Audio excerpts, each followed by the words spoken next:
All right, so earlier in the show, we told you about the tariffs that Trump has now imposed on Canada, Mexico, and China. Now, moments ago, we heard from Prime Minister Justin Trudeau. Let's listen to that. So today, the United States launched a trade war against Canada, their closest partner and ally, their closest friend. At the same time, they're talking about working positively with Russia, appeasing Vladimir Putin, a lying, murderous dictator. Make that make sense. Canadians are reasonable, and we are polite, but we will not back down from a fight. Not when our country and the well-being of everyone in it is at stake.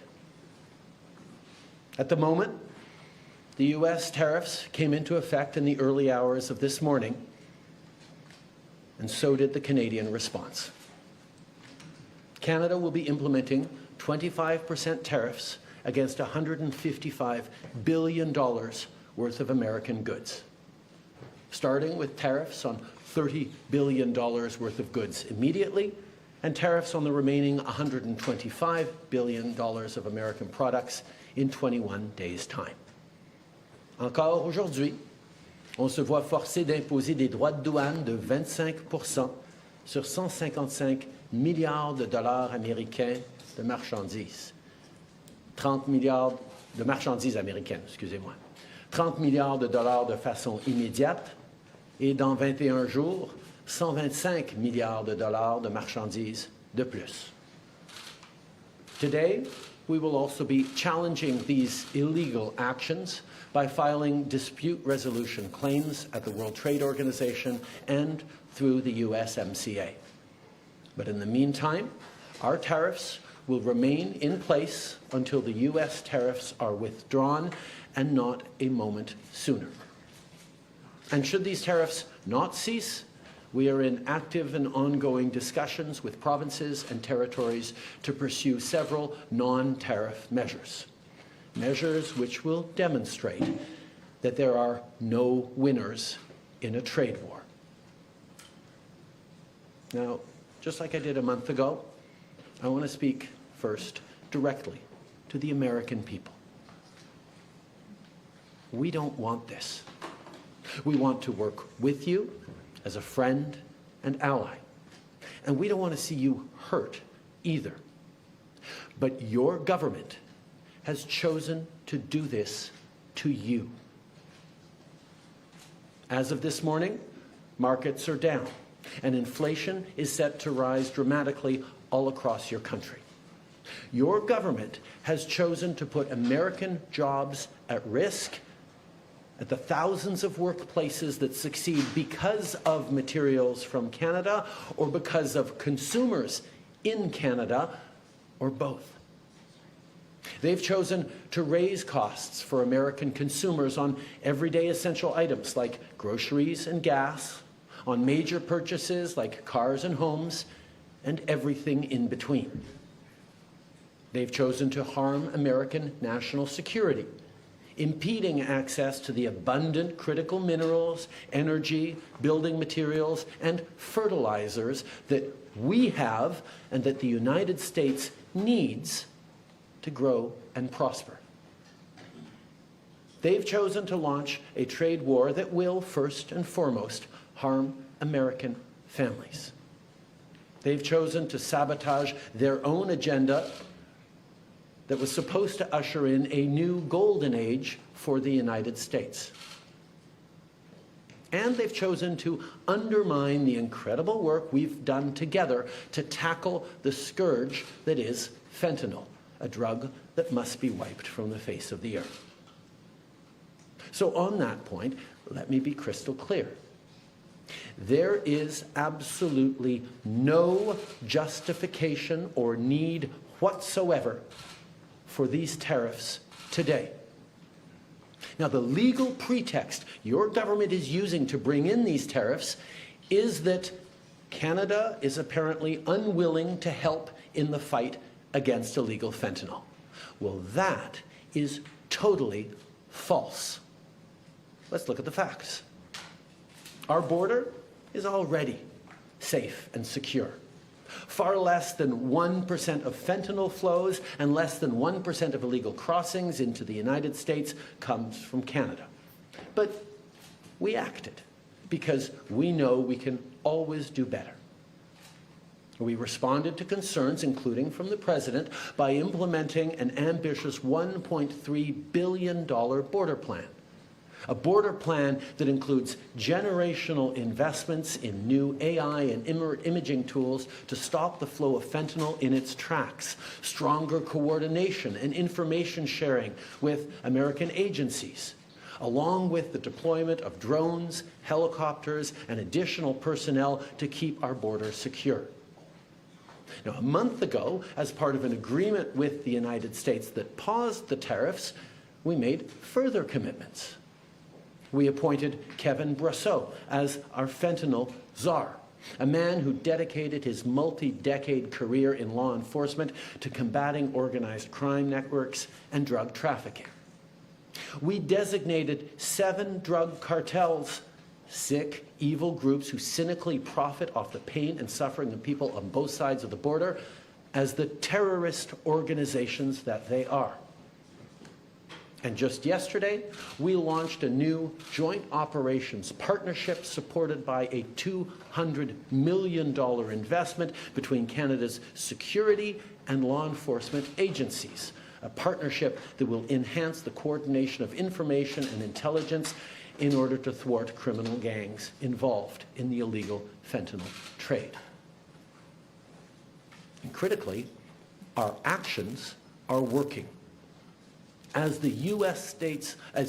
Customs and Border Protection just acknowledged, there was a 97% drop in fentanyl seizures from January compared to December, to a near zero low of less than half an ounce seized in January, even with all the further enforcements and actions we've taken at the borders. In sum, we stepped up. We engaged closely and constructively with the President and his administration. We did everything we promised. We stuck to our word. And we did it because we believe in working together to protect our citizens.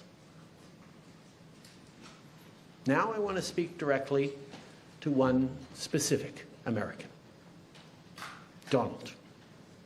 In the over 8 years you and I have worked together, we've done big things. We signed a historic deal that has created record jobs and growth in both of our countries. We've done big things together on the world stage, as Canada and the US have done together for decades, for generations. And now we should be working together to ensure even greater prosperity for North Americans in a very uncertain and challenging world. Now, it's not in my habit to agree with the Wall Street Journal, but Donald, they point out that even though you're a very smart guy, this is a very dumb thing to do. We two friends fighting is exactly what our opponents around the world want to see. And now, to my fellow Canadians, I won't sugarcoat it. This is going to be tough, even though we're all going to pull together, because that's what we do. We will use every tool at our disposal so Canadian workers and businesses can weather this storm. From expanding EI benefits and making them more flexible to providing direct supports to businesses, we will be there as needed to help. But Canada, make no mistake, no matter how long this lasts, no matter what the cost, the federal government and other orders of government will be there for you. We will defend Canadian jobs. We will take measures to prevent predatory behavior that threatens Canadian companies because of the impacts of this trade war, leaving them open to takeovers. We will relentlessly fight to protect our economy We will stand up for Canadians every single second of every single day because this country is worth fighting for. Les derniers mois ont été stressants. Okay, you were just hearing from Canada's Prime Minister Justin Trudeau responding to the tariffs imposed by President Donald Trump. He said they are part of his speech, basically just saying that this is dumb, a dumb thing to do. That was his direct message to President Donald Trump. But he also told Canadians that things are going to be tough for a bit. So let's bring in CBS News MoneyWatch correspondent Kelly O'Grady. And Kelly, I want to ask you this. What is your response to what you just heard from Canadian Prime Minister Justin Trudeau?